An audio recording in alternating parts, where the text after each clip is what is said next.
Hello, hello. It is Tuesday. It's 1 o'clock Amsterdam time, so it is time for Truth Tuesday. And let's see if I'm getting Carla in here. Let's see where are. Hey, Carla. Oh my God. We're going to do the same thing again like we did last week. Yep, there you are. And I'm waiting for you. Hello. There we are. Yay. How are you? I'm fine. It's bright and sunny and blue skies over here, so I'm I happy. know, it's glorious. Just back from my lunch in my own garden, but nevertheless, Mm. Oh, it's still lovely. Yeah, I think it I is. need to get out there some point. You have to make time. Make time. Absolutely. So, how are you doing today? I'm doing good. I have a really busy week. I have 2 coaching sessions. I have 2 group coachings, and I have 7 intakes for a new group coaching program. So busy, Amazing. but yeah, I love these weeks. So therefore, Yes, keep you out of yeah, trouble. yeah. Amazing. Yeah, so I'm quite excited. I was quite interested to see the poll that we did in terms of so just to give a bit of background, I literally went and I thought, let me Google what are like the key characteristics of successful entrepreneurs. Yeah. And I went through a whole lot of different articles and things, and those were the 3 things that sort of came up as the most common. So it was like adaptability, persistence or Yep. perseverance, and hard work. So Yep. I thought, oh, okay, this will be an interesting topic because I think we all have slightly different versions of it. And in the poll we had adaptability came up first, and persistence second, and then nobody voted for hard work, interestingly. And so I think adaptability, I am 100% agree with that, because I think even just in life, like life throws you curveballs and you're constantly having to shift your thinking or your actions or your plan or whatever. So and I think definitely for me, I've had to adapt and pivot and all sorts in my business. I don't know about you. Yeah. And well, the funny thing is, I would never use the word adaptability. I would choose the word flexibility. Hmm. Because adaptability means that you are adapting to the things that are changing. So that is Hmm. a reactive response. And whenever you're flexible, you can also be proactive and be already ready for what is going, but be able to tweak or to pivot or to change whenever. Hmm. So, Yeah, absolutely. but we talked about these 3 words behind the scenes, and I was already like, oh, I totally disagree. I was like, So yes, we have to talk about this. I think adaptability is something that is reactive. And Mm. I believe that whenever you are in your business, then you're in the lead. You are the owner of your business. You are the CEO. So it's up to you to be proactive and to you cannot see everything coming, Yeah. but at least you can plan and you can act and you can decide what you're going to do up front. Yes. So if I relate it to one of the group programs that I'm doing at the moment is about leadership, Mm. and it is about determining what kind of energy and what kind of quality you want to have as soon as you start a certain conversation. Yeah. A lot of people have the feeling that they end up in a conversation and then they have to find their way out. But the funny thing is, when you prepare, then you can already decide with what kind of energy and what kind of strategy you want to go in there. Yeah, that's true. where the adaptability changes for me into flexibility. Yeah, no, I think I like that. It's definitely about being kind of open and responsive to what you want to do and what's going on around you, isn't it? It's so I mean, I think that was probably one of the things that I really struggled with in corporate. And not all corporates are like this at all, but the ones I was in, it was very rigid. And sometimes there were situations where like shit just had to get done. And it was kind of, I've always sort of had this motto of it's easier to ask for forgiveness than permission. Yep. And I think it's very much like that, where it was like, but this isn't the way we do things. And I'm like, yeah, but this situation isn't the way we do things either. But we have to step up and we have to deliver. Yeah. So you're absolutely right. It's about understanding that, yes, we do have a framework of maybe ethics or values or whatever that underpin how we do things. But it's about allowing ourselves to be flexible enough to sometimes, make things a circle instead of a square.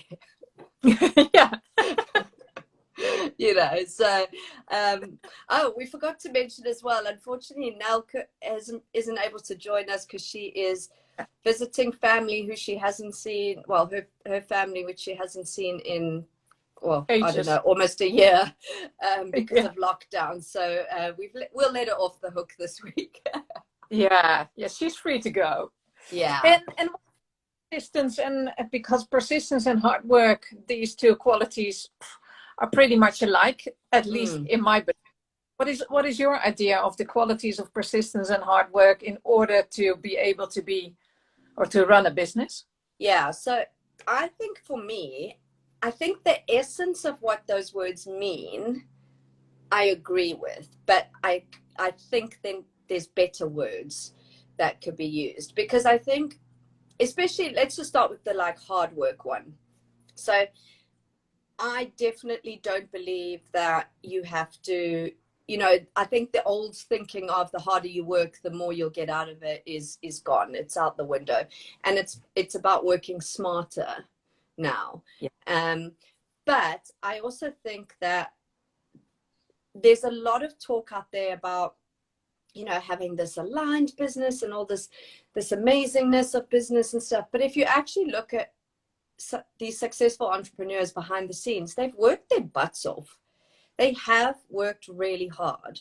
And maybe it's not about hard work, but strategic work or aligned work, maybe, or, maybe there's better words for it, because I think we must, I don't like the idea of people thinking that you can just start a business and just manifest, sit back and manifest, and it'll all just, come. I mean, I wish that was the case. I really do. But, it's about you still have to take action. You still have to persevere through those days where you feel shit, or you've got no clients, or you've got no money, or you do have a client and they're annoying the crap out of you. I don't know. So I do think there's an element in there of hard work, but maybe, I think hard work is not the right phrase.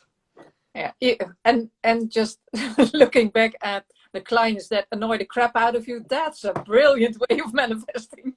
Yeah. So you manifested those clients that you do not want. Yay. Yeah, you definitely have put the wrong energy out there. Yeah, absolutely.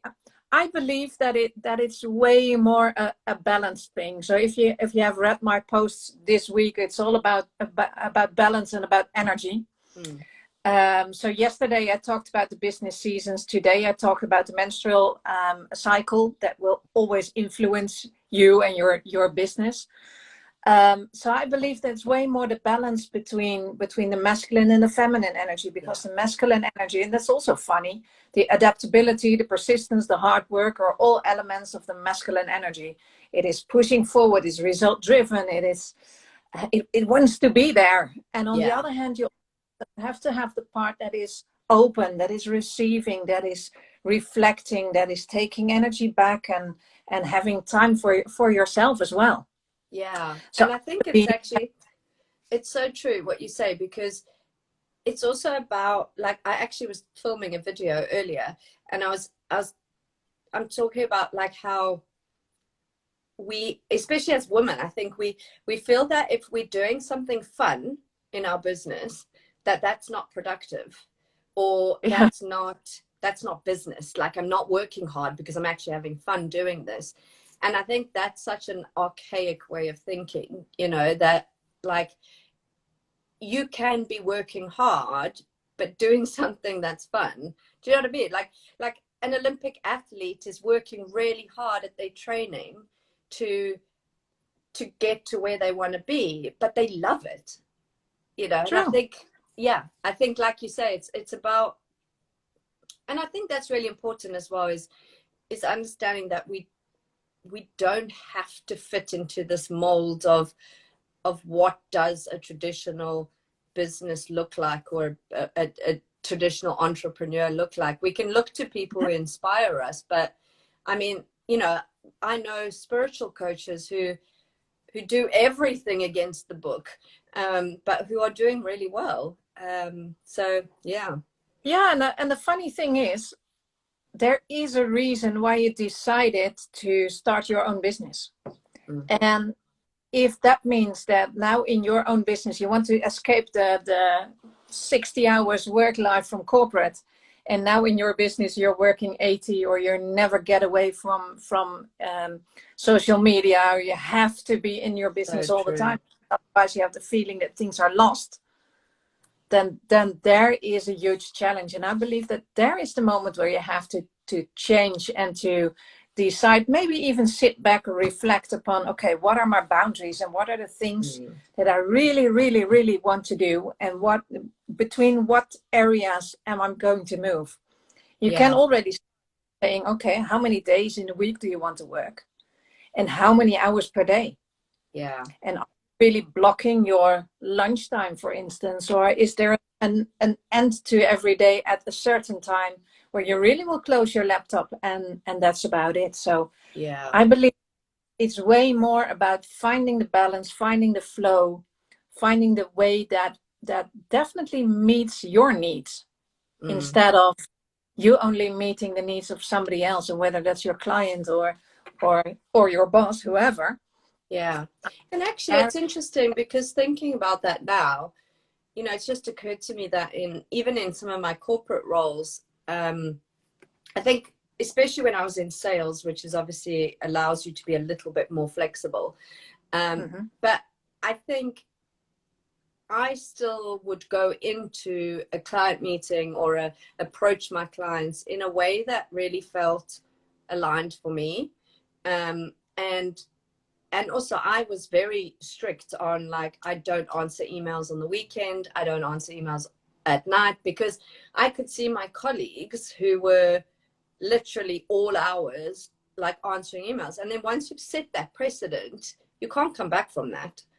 True. Um, and I think even so, yeah, I think it translates into a lot of aspects of whether you've got your own business or you're in corporate, is just being, you know, upfront with your boundaries, and being honest as well. I think, you know, I would move companies, and those clients would still request me to work with them, because I think, you know, they knew that they would get, when I was working with them, they would get all of me. They would get 100% of my attention, but I wasn't available 365. No, Yeah, and I think it's they it's even interesting. appreciate that you set boundaries. Mm. How amazing is it when somebody says, okay, so I have the morning on the Wednesday is available for you, and on Friday I have no availability, because that is really me time, and that's the time that I spend on myself. So that is really attractive, I believe. It's the same with dating. Whenever you say to a new date, oh, I'm available all the time, or do you also have your own schedule and say, Yeah, okay, we would love to see you then and there. yeah, absolutely. It's I just had a thought of something now, and it's just gone. But yeah, that's so true. It's even like in your personal life, isn't it? It's just really being, I think what I've learned, especially on this entrepreneurial journey, is looking inward a lot more than I used to. Is looking at what are my priorities for my life, and how am I wanting to work to create this life for myself. How does that look for me? Uh, and I believe that is the best start. Yeah. Find out what works for you, because somewhere there's something that works for you, and it doesn't have to work for everybody. And there's not a real list of checklist of things you have to do. But it means that it has to align with you. Yeah, definitely. Yeah. And I think also, like, coming back to flexibility, I think it's also about, some days, like yesterday, I worked later than intended, but it was because I was in the zone with something, and I was like, right, I'm going to just smash this out now so that I don't have to then try pick it up again tomorrow. Yeah, fine. And that's okay. So it's also allowing yourself like that flexibility, but not making a habit of it, I guess. True. Yeah. Do not set boundaries out there and cross them every time. Yeah. Yeah, exactly. The bridge is not meant to be crossed every day. But I think it's really interesting, and it's so nice to also see that there is a movement of women in business embracing the feminine side, and it becoming more acceptable now, which I think is great. Absolutely. Amazing. Well, that was fun. We've our Truth Tuesday. Our Truth Tuesday. They always over so fast, but I love it. And for next week, we will be back here at 1 o'clock Amsterdam time, 12 o'clock UK time. And then it will be the three of us again. So Nell will be there. Nell, for now, we miss you. See you soon. Yeah, we miss you. Have fun. Have a lovely day. Have a lovely day, everyone. Bye.